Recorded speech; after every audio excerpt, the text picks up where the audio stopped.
बिस्मिल्लाहिर्रहमानिर्रहीम। अस्सलाम वालेकुम नाज़रीन, मैं इमरान खान हूँ। सबसे पहले तो बड़ा अनफॉर्चुनेट इंसिडेंट, पहले तो परेशानी रही कि जमील फ़ारूकी हैं किधर और वो मिल क्यों नहीं रहे। पहले तो लापता कर दिया गया था कराची से उनको। जब वो अपनी ट्रांसमिशन के बाद निकले, जमील फ़ारूकी से मेरा एक बहुत पुराना ताल्लुक़ है, रिपोर्टिंग के दौर से भी, और बड़ा मेहनती आदमी है और जहाँ भी आप जाते हैं पाकिस्तान में, तूल अर्ज़ में, हर जगह पे जाके अपना काम कर रहा होता है। और उसके साथ साथ उसका एक अपना अंदाज़ है वीलॉग करने का, जहाँ पे वो तंज और मजाक के अंदाज के अंदर अपना एक वीलॉग करता है और उसको लोग पसंद भी करते हैं। मेरे साथ जमील ने कई दफ़ा ट्रैवल भी किया है, बल्कि मुझे अच्छी तरह याद है लॉन्ग मार्च में जब 25 मई को खैबर पख्तूनख्वा से काफ़िले पंजाब की तरफ आ रहे थे, तब भी ये मुझे मिला। उससे पहले भी 2-3 दफ़ा अपने इकट्ठे ट्रैवल किया। तो जमील फ़ारूकी से एक अच्छा लिंक, एक अच्छा रिश्ता हमेशा है और टेलीफोन पे कॉल्स वगैरह भी इसकी मौसूल होती रहती हैं अक्सर। बल्कि 1-2 ऐसे व्हाट्सएप के ग्रुप्स हैं जिनमें बहुत सारे सहाफ़ी मौजूद हैं, तो उनमें किसी में मैं भी हूँ और कहीं पे जमील फ़ारूकी भी है, तो मुझे उसकी आगाही रहती है उसके मामलात से। अक्सर कुछ क्लिप्स भी देखने को मिलते रहते हैं। कल उसको गायब कर दिया गया था अचानक, उसके बाद कुछ पता नहीं था कि वो कहाँ पे है। हमने जितने हमारे सोर्सेज हैं उन सबसे कहा कि पता किया जाए। कराची पुलिस से पूछा तो उन्होंने कहा जी हमारे पास नहीं है। बाकी जगहों से पता किया तो फिर कुछ दोस्त हैं, उन्होंने ये पता करके बताया कि जमील फ़ारूकी को कराची से गिरफ्तार कर लिया गया है, नामालूम अफराद ने गिरफ्तार किया है और मुबैना तौर पे वो इस्लामाबाद पुलिस के उसको हवाले करेंगे। अब इसमें इस्लामाबाद पुलिस ने जब जमील फ़ारूकी की गिरफ्तारी हुई तो फौरी तौर पे एक ट्वीट किया था और बताया था कि ये FIR जिसमें हमने गिरफ्तार कर लिया, लेकिन फिर उन्होंने उस ट्वीट को फ़ौरन डिलीट कर दिया। एक्चुअली वो ट्वीट अगर ना करते तो जमील फ़ारूकी की गिरफ्तारी मंजर आम पर ना आती और उसको कुछ देर और लापता रखा जाता, उसके ऊपर मजीद टॉर्चर किया जाता। लेकिन जिसको अल्लाह रखे उसको कौन चखे, क्योंकि सब लोग पीछे पड़े हुए थे। और जैसे ही इस्लामाबाद पुलिस ने ट्वीट किया तो फिर इस्लामाबाद पुलिस से डिमांड किया गया कि आपका बंदा कराची में गिरफ्तार हो गया, इस बंदे के ऊपर कहीं और कोई मुकदमा दर्ज नहीं है, लिहाजा फौरी तौर पर इस बंदे को किसी अदालत में पेश किया जाए। 3 दिन का जो ट्रांजिट रिमांड है, सफरी रिमांड, वो जमील फ़ारूकी का लिया गया और उसके बाद उसको शिफ्ट किया गया इस्लामाबाद की जानिब। इस्लामाबाद पुलिस उसको लेकर जा रही थी, वहां पे एक सहाफ़ी ने उसका इंटरव्यू किया रास्ते में और तब हमें पता चला कि उसके साथ क्या किया गया है। जमील फ़ारूकी का जो एक वीलॉग करने का अंदाज है ना, वो है उसके अंदर मज़ाह शामिल है। वो उसको कॉमिक अंदाज के अंदर करते हैं वीलॉग को, और आपको पसंद आए या ना आए, बहुत सारे लोग पसंद करते हैं और वो उनको सुनते हैं। तो अब वो जो अंदाज है उनका, उस अंदाज को अब आप उस तरह नहीं ले सकते जैसे कि एक आदमी सीरियसली आपको खबरें दे रहा है या वो क्लेम कर रहा है कि उसकी दी हुई खबर बिल्कुल ठीक है। वो एक अलग तरह की चीज कर रहे हैं, जैसे बहुत सारे लोग करते हैं। पाकिस्तान में बेशुमार शोज चलते हैं जहां पे लोग कॉमिक अंदाज के अंदर, इस किस्म के अंदाज के अंदर अपनी अपनी जो राय है वो पेश कर रहे होते हैं, या राय अमा को हमवार कर रहे होते हैं, या तंजो मजाक कर रहे होते हैं। ये चल रहा होता है पाकिस्तान में हर वक्त, और बहुत सारे लीडरों की लोग नकलें करते हैं, बहुत सारी चीजें करते हैं। तो यहां पे जमील फ़ारूकी भी इसी तरह का काम कर रहा था, लेकिन उसने जो शिकायत की है वो बहुत अफसोसनाक है। वो ये कहता है कि जिन्होंने उसको गिरफ्तार किया उन्होंने उसको टॉर्चर किया। टॉर्चर करना तो एक अलग बात है, टॉर्चर तो जो भी पकड़ा जाता है वो टॉर्चर ही होता है, और उसको मार तो पड़ती है जब भी किसी को पकड़ देती है पुलिस। तो ये तो पाकिस्तान के अंदर एक कानून बन चुका है, ये कोई इंसाफ का दौर तो है नहीं। जिसको भी पकड़ेंगे उसको मारेंगे जरूर, ये तो सेट पैटर्न है, जिसको पकड़ेंगे उसको मारेंगे जरूर। जो पकड़ा जाए वो ये ज़हन बना के जाए कि फेंटी लगनी है, ये मैं आपको क्लियर कर देता हूं, जिसको भी पकड़ेंगे। लेकिन जमील फ़ारूकी ने कहा कि उसके कपड़े उतारे गए और फिर उसको चपेड़े मारी गई। This is very unfortunate. उसके गले पे और गर्दन पे यहाँ निशान पड़े हुए थे, चेहरे पे भी, और उसको टॉर्चर किया गया है। सहाफ़ी है वो, उसको आप ऐसे मार नहीं सकते। आपको अगर इजहार की आज़ादी पसंद नहीं है तो सबका मुंह बंद कर दें, पाकिस्तान में किसी को बोलने की इजाज़त आप ना दें। और फिर नंगा करना, जिस्म से कपड़े उतारना, एक्चुअली आप करना क्या चाहते हैं? मैंने कल आपसे ये कहा था कि एक्चुअली निज़ाम नंगा हो रहा है, ये लोगों को बंद कमरों के अंदर नंगा नहीं कर रहे। एक्चुअली निज़ाम नंगा हो रहा है, सिस्टम नंगा हो रहा है, सिस्टम को चलाने वाले नंगे हो रहे हैं। सब नजर आ रहा है सबको। और अब ये गुस्सा क्या ऐसे उतारा जाएगा? निहत्ते सहाफ़ियों के ऊपर ऐसे गुस्सा उतारा जाएगा? कहां है वो इंसानियत के चैंपियंस जो हैं, जो हमेशा नारे बुलंद करते हैं? वो बताएं ना कि एक निहत्ते सहाफ़ी को गिरफ्तार करके उसके कपड़े उतार दिए, फिर उसको टॉर्चर का निशाना बनाया। Very unfortunate. और जो मुकदमा दर्ज किया गया जमील फ़ारूकी के ऊपर, उससे ज़्यादा मुज़ायका खेत मुकदमा क्या हो सकता है? यानी जमील फारूकी ने एक वीलॉग किया, नॉर्मली वो मजाक के अंदाज के अंदर करता है, चले आपने उसको सीरियस भी ले लिया, तो वो एलिगेशन अगर सीरियसली किसी ने लगाए हैं वो तो हामिद मीर ने लगाए हैं। वो कह क्या रहा है? जमील फारूकी कह रहा है कि उसके साथ ज्यादती की गई है, शहबाज गिल के साथ टॉर्चर किया गया है, मारा कुट्टा भी गया है। यही बात हामिद मीर कह रहा है, और सबसे पहले ये बात जिसने की वो हामिद मीर ने की, और उसी बात को कोट किया जमील फारूकी ने किया। फिर आप कह रहे हैं कि अगर तो इस्लामाबाद पुलिस को यह लगता है कि उनके ऊपर टॉर्चर का इल्ज़ाम लगाना गलत है और उन्होंने बिल्कुल टॉर्चर नहीं किया, और जो टॉर्चर का इल्ज़ाम लगाएगा खासतौर पे प्राइवेट पार्ट्स के ऊपर टॉर्चर का इल्ज़ाम लगाएगा, उसके ऊपर पर्चा होना चाहिए, तो दें फिर हामिद मीर के ऊपर भी पर्चा। ये एक्चुअली पिक एंड चूज चल रही है। आजकल जो लोग डोरियां हिला रहे हैं या जिनके पास सारी ताकत है, उनको ये लोग सूट कर रहे हैं, इसलिए उनको सर आंखों पे बिठाया हुआ है, चाहे वो जो मर्जी कहें, गालियां भी दें, जैसे मोहसिन दावर ने किया थोड़े दिन पहले, या बाकी लोग करते हैं। और जो लोग सूट नहीं कर रहे उनके साथ ये हरकतें की जा रही हैं। तो अब मेरे ख्याल में इस सिलसिले को कहीं रुकना चाहिए। Enough is enough. लोग हार नहीं मान रहे, लोग इस लड़ाई को कहीं तक ले जाने के लिए तैयार हैं, जहां तक आप ले जाएं लोग वहां तक जाने के लिए तैयार हैं। पाकिस्तानी हार नहीं मान रहे। आप किसको हराना चाहते हैं? मैंने कल भी यह सवाल किया था, अगर फर्ज करें आपने पाकिस्तानियों को हरा दिया तो आप सेलिब्रेशन किसके साथ मिलकर करेंगे, किसके सामने करेंगे? पाकिस्तानी तो हार जाएंगे। तो पाकिस्तानियों को हराकर आप किसके साथ मिलकर कहां बैठकर सेलिब्रेशंस कर रहे होंगे, खुशियां मना रहे होंगे? ये पाकिस्तानी आपका एसेट है और आप पाकिस्तानियों का। ऐसा मत कीजिए, अपने आप को मजीद दूर मत कीजिए। मेरा उन तमाम लोगों से और उन तमाम ताकतवर हलकों से यह कहना है जो अपनी जिद और अना के हाथों मजबूर होकर पब्लिक से अपने आप को दूर करते चले जा रहे हैं। शहबाज गिल के मामले के अंदर जो बड़े बड़े झूठ बोले, उस पर अब क्या कहना चाहिए उन दानिश्वरों को जिन्होंने झूठ बोले हैं? उनको डूब मरने का दिल नहीं कर रहा। इमरान खान के बारे में कहा कि इमरान खान साहब भाग गए हैं बनीगाला से, वो मौजूद ही नहीं है बनीगाला में, सारी रात रोला डालते रहे। और इमरान खान साहब ने बनीगाला के अंदर मीटिंग भी की, रात को जाके अपना रेस्ट भी किया, और सुबह उठ के जो है वो अपने रूटीन के काम भी किए, और फिर आए और लोगों को मिले, हाथ हिलाया, दरवाजे के ऊपर चढ़ के। बल्कि आज कुछ लोग कह रहे थे कि अगर मियां नवाज शरीफ साहब भी ऐसे दरवाजे पे चढ़ जाएं तो उनको भी जो है वो लोग इतना ही प्यार करेंगे। तो वो इमरान खान साहब की फिटनेस का लेवल अपना एक अलग है, मियां साहब का फिटनेस का लेवल अपना एक अलग है।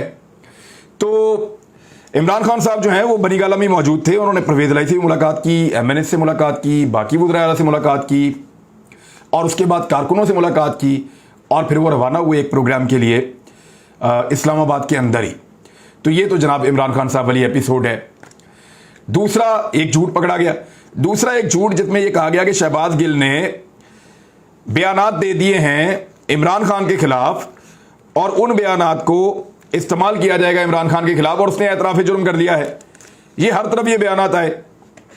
आज शहबाज गिल ने वो सारा झूठा साबित कर दिया। वो जो लोग बगले में जा रहे थे जब शहबाज गिल को एस्थमा का अटैक हुआ था, उस वक्त बगले में जा रहे थे, खुश हो रहे थे, देखो मर रही हो। आज वो पूरे कद के साथ खड़ा हुआ था। वो आया और आकर खड़ा होकर सामने, मैंने कहा था बुज़दिल आदमी नहीं है वो।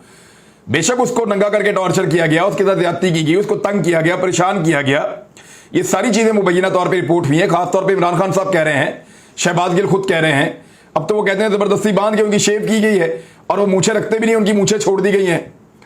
तो बहरहाल शहबाज गिल को तो उन्होंने एक खिलौना बनाया हुआ, उसको तंग कर रहे हैं। अभी भी 2 दिन का उनके पास रिमांड है, उस पर पाकिस्तान तहरीक-ए-इंसाफ बहुत एहतजाज कर रही है, लेकिन रिमांड मिल गया। मेरे ख्याल में ये 2 दिन का रिमांड मिल गया है, मैक्सिमम 2 दिन का और मिल सकता है, उसके बाद जुडिशियल और फिर बेल।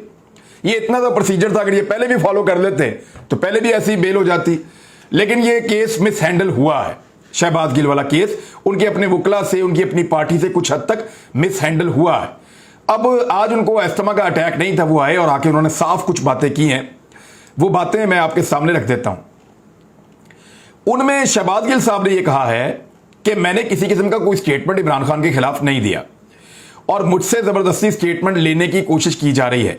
PTI है इमरान खान के खिलाफ कोई बयान नहीं दिया, और उन्होंने कहा कि अगर मेरा कोई ऐसा बयान सामने आता है तो फिर यह पहले से तसव्वुर कर लिया जाए कि मैंने ये बयान नहीं दिया, मुझसे जबरदस्ती ये बयान लिया गया है। 4 रोज से मैं भूख हड़ताल पर हूं, मेरी जबरदस्ती शेव कर दी गई है, और मैं मजीद तशद्दुद का निशाना नहीं बनना चाहता। मुझे सुबह कोई दवाई पिलाई गई है, आपने मुझे जिंदा देखना है या नहीं, एक हैवान की तरह मुझे रखा गया है। अदालत ने कहा कि आपके मुतालबे पर फैमिली और वकला की रसाई आप तक दे देते हैं। अदालत ने शहबाज गिल को फैमिली से मिलने की इजाजत देने का हुक्म दे दिया है। शहबाज गिल ने कहा कि मुझ पर प्रेशर डाला जा रहा है कि इमरान खान के खिलाफ बयान दूं। मैंने पीटीआई या इमरान खान के खिलाफ कोई बयान नहीं दिया। रिकॉर्ड पर लाना चाहता हूं कि इसके बाद भी अगर मेरा कोई बयान आए तो मेरा नहीं होगा, मेरा तहरीरी बयान भी आए तो वो मेरा नहीं होगा, वो तशद्दुद से लिया गया होगा। ये शहबाज गिल साहब के स्टेटमेंट है। तो वो जो लोग खबरें दे रहे थे उछल उछल के, छलांगे मार मार के, खासतौर पे इन दो चीजों में उनको डूब मरना चाहिए। नोम चोम्स्की एक बहुत बड़े, आप जानते हैं, स्कॉलर हैं और एक प्रोफेसर हैं बहुत बड़े, और अमरीकी प्रोफेसर हैं। उन्होंने शहबाज गिल पर तशद्दुद के हवाले से पाकिस्तान के चीफ जस्टिस साहब को एक खत लिखा है और जनाब चीफ जस्टिस उमर अता बंदयाल साहब के नाम ओपन लेटर उन्होंने लिखा है और इस लेटर को ओवरसीज पाकिस्तानी वोटर्स नामी अकाउंट पर ट्वीट के जरिए शेयर किया गया है, जिसमें साबिक वफाकी वजीर फवाद चौधरी ने इसको रीट्वीट किया है। उन्होंने तशवीश का इजहार करते हुए कहा कि ये इंसानी हकूक़ की शदीद खिलाफ वर्जी है जो की जा रही है शहबाज गिल के साथ। नोम चोम्स्की जो है 60 से ज़ायद कौमी और बैनुल अक़वामी सिविल सोसाइटीज़ के रहनुमाओं, फनकारों, सहाफ़ियों और माहिरीन तालीम ने भी शहबाज गिल पर होने वाले तशद्दुद पर तशवीश का इजहार किया है। जो दहशतगर्दी का मुकदमा इमरान खान साहब के ऊपर दर्ज किया गया था, हालांकि दहशतगर्दी किस बात की है, इमरान खान साहब ने कहा था कि मैं केसेस करूंगा इनके ऊपर। 3 लोगों को उन्होंने बताया, एक जज साहिबा हैं, एक आईजी हैं और एक डीआईजी हैं, उनके ऊपर उन्होंने कहा मैं केसेस करूंगा। तो इमरान खान साहब की जो है वो 3 रोज़ा हिफाजती जमानत उनकी मंजूर हो गई है और गिरफ्तारी के खदशात के पेश नज़र साबिक वज़ीर-ए-आज़म इमरान खान ने दहशतगर्दी के मुकदमा में जमानत कबल अज़ गिरफ्तारी की दरख्वास्त दायर की थी। दरख्वास्त उनकी मंजूर हो गई है और ये मामला बहुत हद तक जो है वो अब क्लैरिटी की तरफ जा चुका है। 780 इसमें से बज़ाहिर उड़ जाएगी, लेकिन इमरान खान साहब के लिए एक मुश्किल पैदा हो जाएगी। वो क्या है मैं आपको बताता हूँ, लेकिन पाकिस्तान तहरीक इंसाफ ने यह फैसला कर दिया है कि किसी सूरत भी इमरान खान साहब को गिरफ्तार नहीं होने दिया जाएगा। कुछ भी हो जाए, इमरान खान साहब गिरफ्तार नहीं होंगे और उनको गिरफ्तार नहीं होने दिया जाएगा। अगर हुकूमत ने ऐसा कुछ किया तो फिर बहुत ज्यादा टफ टाइम दिया जाएगा। पंजाब और खैबर पख्तूनख्वा की बड़ी अहम ड्यूटीज लग गई हैं और इमरान खान साहब ने आज आगाह किया कि 3 बजे से 4 बजे के दरमियान मुझे गिरफ्तार करने का इरादा किया गया था। शहबाज गिल पर जब तशद्दुद हुआ तो मैंने कहा कार्रवाई करें, उल्टा मुझ पर दहशतगर्दी का पर्चा काट दिया गया। अब इमरान खान साहब तो ये कह रहे थे ना कि जो ज्यादतियां हमारे साथ हो रही हैं उनके खिलाफ हम केसेस करेंगे। अब इससे पहले जजेस को किस किसने क्या कहा है, इससे पहले ब्यूरोक्रेसी को किसने क्या क्या धमकियां दी हैं, पुलिस को, कमिश्नर को, डीसीज को क्या कुछ कहा जाता रहा है, ऑन द रिकॉर्ड भी और ऑफ द रिकॉर्ड भी, वो सारा पाकिस्तान के रिकॉर्ड का हिस्सा है। लेकिन इससे पहले कभी इसी के ऊपर इस किस्म का कोई एक्शन नहीं हुआ जिस तरह इमरान खान के बारे में। यानी इमरान खान एक जुमला छोटा सा बोलते हैं, कानूनी एक्शन हो जाता है, और दूसरी जमातें जो हैं जो मर्जी बोलती हैं, कोई कानूनी एक्शन नहीं होता। पाकिस्तान तहरीक इंसाफ ने यह भी फैसला किया है कि असेंबली में वापस नहीं जाएंगे। असेंबली में वापसी की जो है मुखालफत कर दी है और उन्होंने कहा कि नए इलेक्शन के अलावा कोई और ऑप्शन हमारे पास मौजूद नहीं है, लिहाजा असेंबली में नहीं जाएंगे और पाकिस्तान को नए इलेक्शंस के अंदर लेकर जाएंगे। अब जो खबरें आ रही हैं उनके मुताबिक यह है कि सितंबर में गालिबन 10 सितंबर तक फवाद चौधरी के बकौल ये हुकूमत गिर जाएगी। और शेख रशीद भी ऐसी बात कर रहे हैं। जितने सियासी पंडित हैं उनको ये लगता है कि शायद सितंबर की 15 तारीख तक इस हुकूमत का तख्ता उलट जाए और फिर पाकिस्तान नए इंतखाबात की तरफ आगे बढ़ जाए। लेकिन इसका हतमी फैसला सब लोग ये कह रहे हैं कि इमरान खान साहब ही करेंगे। वैसे इस बात पे तो मैं बहुत हैरान हूं कि नवाज शरीफ साहब आर्मी चीफ को धमकियां दे रहे थे और उन्हें कह रहे थे कि उनको भुगतना पड़ेगा और उनको जवाब देना पड़ेगा और ये सब कुछ, तो उनके ऊपर कोई मुकदमा नहीं हुआ था। और इमरान खान साहब ने आईजी इस्लामाबाद को कहा तो इमरान खान पे मुकदमा हो गया। हैरत नहीं होती आपको? राणा सनाउल्लाह ने कहा कि जज को घेर लेंगे, अदालतों को घेर लेंगे, उस पर कुछ नहीं हुआ। और इमरान खान साहब ने कहा कि मैं एक जज साहिबा ने जो केस किया है या जो मामला उनका है उसमें उनको एक एतराज है और उस पर वो चाहते हैं कि वो केस करेंगे, तो यहां पे तौहीन अदालत लग रही है। अब ये तौहीन अदालत के मामले के अंदर इमरान खान साहब को इस्लामाबाद हाई कोर्ट में सुना जाएगा और तौहीन अदालत की कार्रवाई होगी मुबैना तौर पे। अगर इमरान खान साहब के खिलाफ तौहीन अदालत की यह कार्रवाई होती है तो यहां एक बड़ा सवाल पैदा हो जाएगा कि 3 हफ्ते पहले जो मुअज़्ज़िज़ जज साहिबान सुप्रीम कोर्ट ऑफ पाकिस्तान के हैं, उनके ऊपर जिस किस्म की तौहीन आमेज एक कंपेन चली है, उन तमाम किरदारों का क्या बनेगा और उनसे कौन जवाब मांगेगा कि उन्होंने अदलिया की तौहीन इस लेवल पे जाकर क्यों की है। ये सारे सवाल जो हैं वो फिर आने वाले वक्त में उठेंगे। लेट्स सी होता क्या है। लेकिन इमरान खान गले की वो हड्डी बन चुके हैं जो ना इनसे निगली जा रही है ना इनसे उगली जा रही है, बहुत बुरी तरह फंस गए हैं। अब तक के लिए इतना ही। अपना ख्याल रखिएगा, अपने इस चैनल का भी। अल्लाह हाफिज।